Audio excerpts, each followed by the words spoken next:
Sungguh-sungguh Allah sangat ridho ketika seorang hamba itu makan. Makan ketika sesuap nasi dia muji Allah, ketika minum seteguk nasi dia muji Allah. Itu kalau orang diridhoni Allah itu wali betul.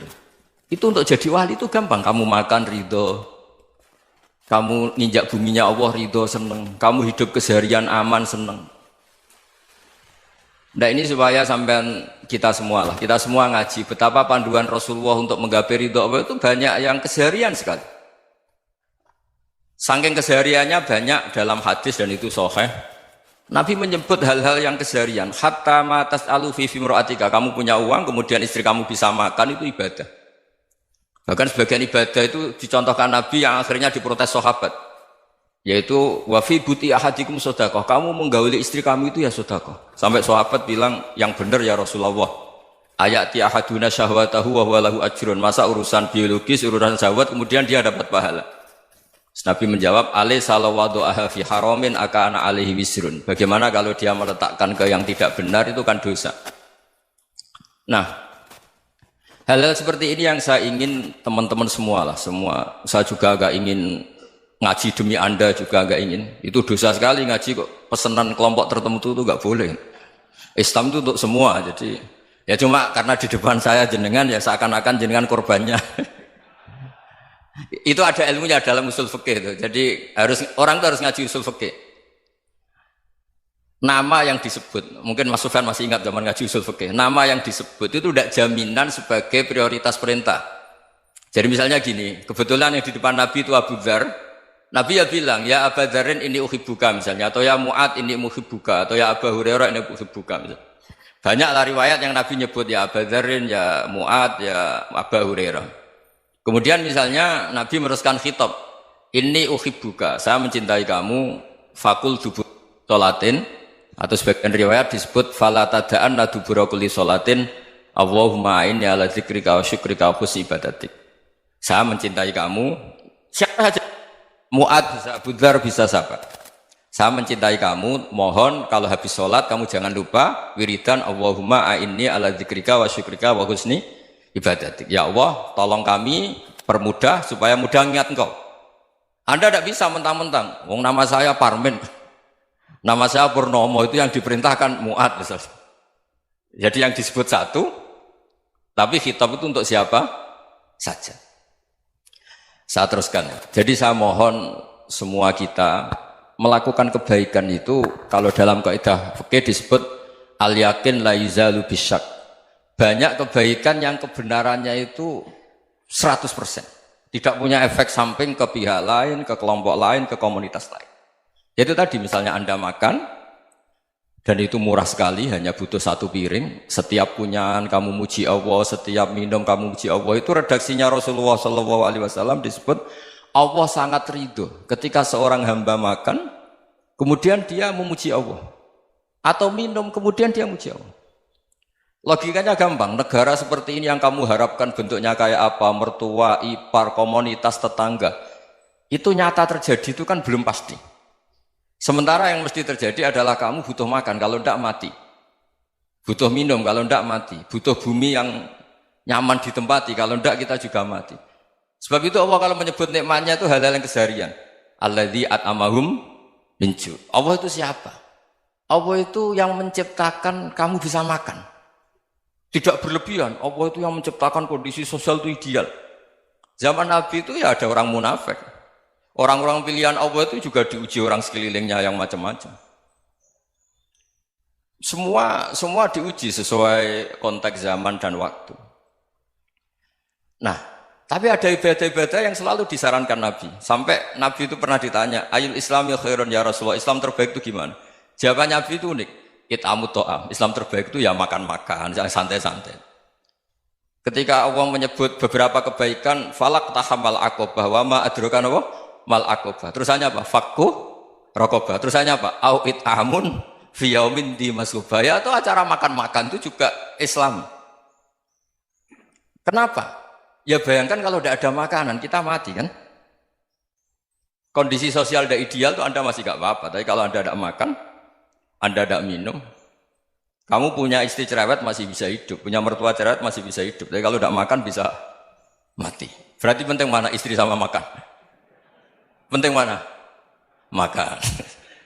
Semoga istri Anda dengar, nanti kamu disuruh makan tapi pulang deh. Itu kalau dibahasakan makan masih memahami. Penting mana nasi satu piring dengan istri. Nggak ada nasi mati, nggak ada istri belum mati. Penting mana? Gak berani jawab kan? Nah, ternyata Anda ada garang kan di depan istri. Jadi saya mohonlah, mungkin Mas Sufyan Sauri tadi yang bisa bantulah. Teman-teman tuh ngaji yang keseharian saja. Karena kita nyari ridha Allah itu berdasar firman Allah. Dan firman Allah itu menyebut keseharian tuh riang, gampang. Yaitu tadi misalnya wa min ayatihi manamukum bil laili wan nahar. Termasuk ayat-ayat Allah itu kamu tidur. Maka dulu itu ada guyonan, ada tokoh Mu'tazilah, kelompok dalam Islam yang berpikir manusia itu bisa menentukan ikhtiarnya sendiri. Karena saya bisa duduk, ingin berdiri, berdiri. Karena kelompok ini nggak terima kalau semua kehendak Allah, nanti bagaimana kalau semua kehendak Allah kok ada hisab ya, ada sanksi. Lucunya itu dia akhirnya, ini cerita ya, mencintai seorang perempuan, cantik sekali. Dan itu dia menjadi ahli sunnah itu oleh hal-hal yang sepele. Karena istrinya cantik, ya namanya suami istri itu hubungan intim. Terus ditanya, Mas, masih ingin lagi? Masih. Silahkan diulang lagi. Wah ya tidak bisa. Katanya manusia bisa menentukan yang diinginkan. Itu tobat itu. Itu nggak bisa ditobatkan Mas Sufyan Ats-Tsauri. Orang cantik yang mudah nobatkan orang itu orang cantik. Segampang itu. Akhirnya kita tahu, makanya kalau dalam kitab Hikam itu disebut al-aqil mayyakul madza yaf'alu wa hubi wal ghafil mayyakul madza af'al. Orang yang punya akal karena sadar ini wilayah Allah, semua milik Tuhan. Itu dia tiap hari berpikir, besok Allah akan melakukan apa terhadap dunia ini. Kamu merencanakan sesuatu mau plesir, ternyata gempa. Mau wisata ke Rusia, ternyata perang. Kamu tidak pernah tahu apa yang akan terjadi besok. Wa ma tadri nafsum madza taksibu ghadan. Tapi anda semua kita ini sering punya jadwal permanen. Makanya saya kalau diundang siapa saja, sanad takdir. Yang jelas Gus ini acara penting. Ya masih acara penting nak pangeran ngersakno piye? Kowe ape dadi pangeran, kamu kok mau jadi Tuhan? Itu kadang ya kiai. Penting Gus acara ini jenengan harus memastikan bisa. Loh kamu itu yang ngajarin tauhid, sesuatu itu biadillah kok bilang-bilang apa pasti. Kalau maksa terus tak tobatkan kamu kata saya. Ya kalau gitu Gus bilang insya Allah. Wah itu hati saya, fisik saya, roh saya sudah bilang insya Allah. Tidak usah kamu latih kata saya. Nah hal-hal tauhid keseharian itu gampang sebetulnya. Wal ghafil yaqulu madza af'al. Tapi orang yang lupa Allah dia setiap hari bilang besok apa? Kita bisa melakukan apa? Seakan-akan dia itu aktor, dia penting, dia subjek permanen, dia. Padahal kita ini hanya objek kehendak Allah Subhanahu wa taala. Karena kita yakin sesuatu yang terjadi di alam raya ini kita tidak bisa apa-apa. Makanya saya sering ngaji, sering bilang saya, ketika Anda mensifati Allah, dia yang menghidupkan. Sudah itu tanamkan, sehingga ketika kita mati, santai saja. Kenapa santai? Allah punya cara menghidupkan kita. Zaman kita hidup juga gak tahu caranya ngelola jantung, ngelola paru-paru. Kamu juga gak tahu ngelola oksigen yang tidak beracun, tidak mengandung polusi. Tahu-tahu hidup. Gak ingin tua ya tahu-tahu tua, gak ingin mati tahu-tahu mati. Selama ini kita hidup juga gak tahu apa sebetulnya. Hanya gaya tok, punya jadwal, punya planning. Kalau kamu bisa menentukan pilihan Anda, pasti Anda istrinya cantik, 4 neriman semua, kona'ah semua. Nyatanya enggak kan? Ada 1 jelek, cerewet. Oh itu kan, nyatanya enggak bisa apa-apa Anda kan? Dan kamu bawa mati lagi. Itu kan, istri Anda juga gitu, punya keinginan, punya suami yang ganteng, yang jabat, yang neriman, yang enggak poligami. Ya enggak kesampaian juga. Kalau kita ngitung tingkat kegagalan kita itu gagal terus. Ya kan? Nah, terus ingat Allah, madza yaf'alu wa hubi. Orang yang punya akal selalu berpikir Allah itu menghendaki apa terhadap saya. Lalu sama-sama orang gitu. Ngelihat orang yang serius, itu kata Anda itu pemikir berat, serius. Senang punya tokoh yang merengut tuh, karena kamu anggap serius. Tapi sebagian orang anggap orang yang serius itu wong merengut, wong masam, wong muka kok ditekuk. Jadi sama itu hati ya muqallibal qulub tsabbit qalbi ala dinik, karena kita nggak tahu cara berpikir kita tentang orang lain, tentang sekeliling kita. Misalnya kita orang baik yang jenis ngurmat fakir miskin, ada orang bangun masjid mewah itu janggal. Apa artinya masjid mewah kalau banyak orang kelaparan? Tapi kalau yang jenis pendidikan, apa artinya masjid mewah kalau tidak bisa ngaji? Nanti yang jenis infrastruktur, apa artinya ini kalau semuanya punya sudut pandang yang berbeda-beda. Dan Islam mengapresiasi semua kebaikan. Tapi katakan semua kebaikan itu adalah kehendak Allah Subhanahu wa taala. Karena apapun baik Anda itu pakai fasilitas yang diberikan oleh Allah Subhanahu wa taala. Sehingga ini yang disebut kulillah sumadarhum fi khawdihim yal'abun. Ya kembali tadi ke tema-tema bahwa keseharian Anda ini sudah Islami. Saat Anda tidak bisa melakukan apa saja. Saya sering ada jenazah, biasanya kalau tetangga meninggal saya sering disuruh ngelepas. Saya bilang orang ini baik. Karena sering ngelamun di rumah, sering nganggur di rumah. Ditanya sama anaknya, kenapa Gus nganggur baik? Ya kalau dia nganggur artinya juga agak berbuat sesuatu yang maksiat kan? Ya kan? Orang nganggur di rumahnya ya tidak bunuh orang, tidak maling, tidak korupsi, ya namanya nganggur di rumah. Lah cuma istri cara pandang nganggur gak menghasilkan uang itu. Tapi juga gak menghasilkan kriminal kan? Jadi sebenarnya Islam itu makanya kalau sampai ngaji usul fikih itu ada kitab usul fikih namanya Lubul Usul, itu terkenal sekali di pesantren itu. Itu kalau ngapresiasi keseharian itu luar biasa. Izma min mubahin illa wa yatahaqqaqu bihi tarku haramimma. Karena keseharian yang mubah saat Anda lakukan itu ada kehebatan yang luar biasa, yaitu meninggalkan haram. Makanya dulu banyak orang-orang alim ketemu temannya itu guyon sampai semalaman. Itu biasanya yang semangat Islam itu kiai kok tidak tahajud, kiai kok tidak witir. Orang yang sedang mapan uangnya banyak, malam itu tidak kelayaban itu sudah luar biasa.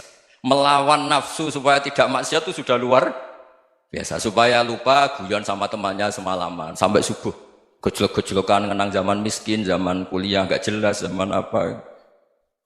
Melihatnya jangan tarkut tahajud. Seperti ini meninggalkan tahajud, tapi meninggalnya ini talkul muharramat. Jadi kayak apa hebatnya? Sehingga Imam Ghazali punya riwayat yang agak unik. Hatta takuna ibadatu akhiri hadil ummah iku an-naum. Sehingga suatu saat ibadah terbaik umat ini itu tidur. Itu kan riwayat kontroversi. Ketika Imam Ghazali tanya, kenapa iya? Kenapa kamu mulai keluar dari rumah itu sudah banyak maksiat? Melihat perempuan yang enggak mahram, melihat fenomena. Tapi kalau kamu tidur itu enggak melihat apa-apa. Tapi juga kamu jangan nganggap tidur itu ibadah betul. Saatnya melakukan fardu ain malah masih tidur. Tapi itu sudut pandang yang menjadikan kita Islam itu gampang. Jadi saat Anda tidak bisa aktivitas apa-apa, misalnya ada beberapa orang yang lumpuh. Lumpuh itu memang nggak bisa Jumatan, nggak bisa ibadah, tapi dia juga nggak bisa maksiat. Tidur itu memang Anda saat itu tidak bisa tahajud, tidak bisa witir, tapi saat itu ada zina, ada maling, tidak gosipkan orang, tidak bully orang, tidak menanamkan kebencian, tidak hasud. Sehingga tidur menurut Allah Ta'ala wa min ayatihi manamukum billaili apa? Wan-nahar. Karena di tidur itu selain ada unsur istirahat, jaga kestamina, juga ada unsur meninggalkan beberapa keburukan. Nah saya mohon ibadah yang keseharian ini kita jaga. Supaya kita semua baca ayat itu fasih. Fasih itu tertanam di hati. Allah itu siapa?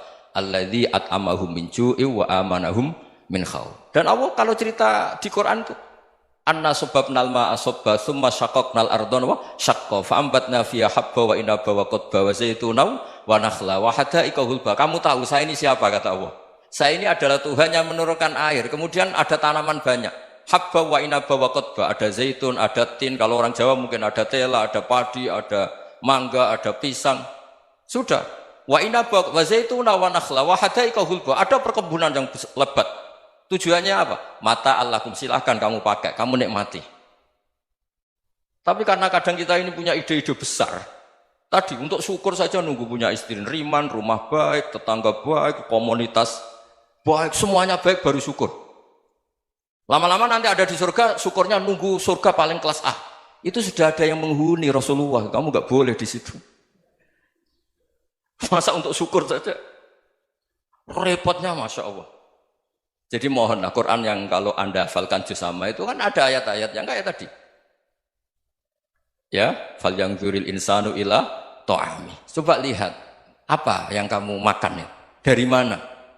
Dan untuk mempertahankan hidup kamu keseharian. Jadi jangan kira ibadah itu harus membentuk komunitas yang versi Anda. Ibadah itu harus yang hal yang mulu-mulu. Kesehariannya Anda alami.